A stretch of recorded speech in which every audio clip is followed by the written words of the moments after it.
Just want to go over sort of how to adjust and attach the latest iteration of this binding to sort of like a wide range of boots or whatever boot size you have. What size is this boot? Well, whatever size it is, we'll say.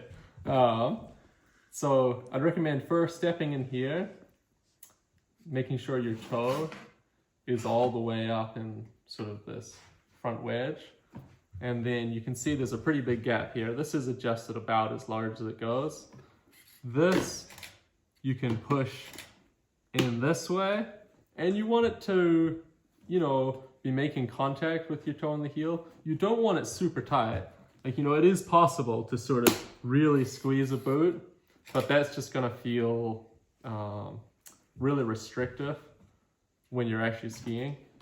So I would probably go to the point where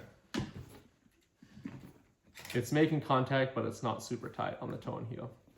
And then what you can do is you can see what number that adjusts to, and maybe in the future you can try to remember it. Not a big deal if you don't.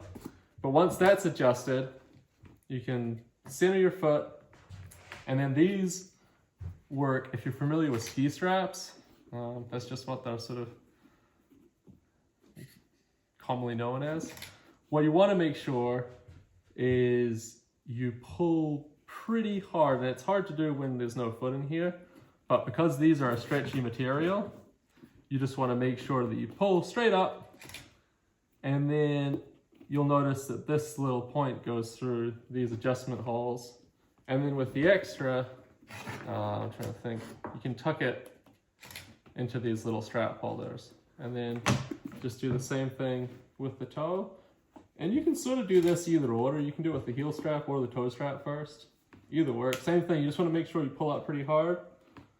That goes in one of the holes, and then you can feed it through that holder. And then you'll see like it gives you a pretty good range of motion, and stops your foot from sliding side to side.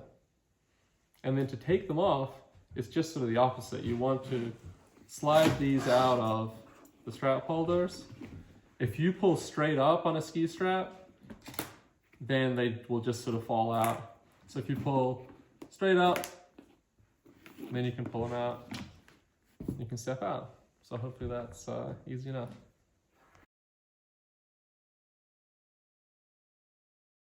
They're mirrored in that like there is left and right strap direction wise. Right. In all honesty, it's sort of up to the user to figure, like they work both ways. Mm-hmm. For some people, it might be easier to have this on the inside and to be pulling inside your leg versus on the outside. The one problem with having them on the inside is these do stick out potentially a little bit. So if you got two of these, you can, if you get your feet close enough, they potentially hit each other. But I don't know if it's worth suggesting a side that is, or an orientation that's better than the other. Like it's like this, or like this. To me, they both work. It's sort of, I think as long as you got one left and one right, or one of each, it's fine.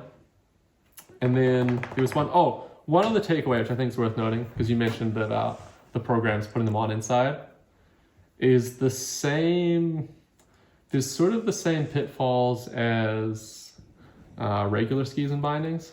So, if you have, like if you're inside with ski boots on and you walk outside and it's like really cold, dry snow or something, you're gonna have, when you get like snow building up in your boot, you sort of have to clear, which can be like a real nuisance.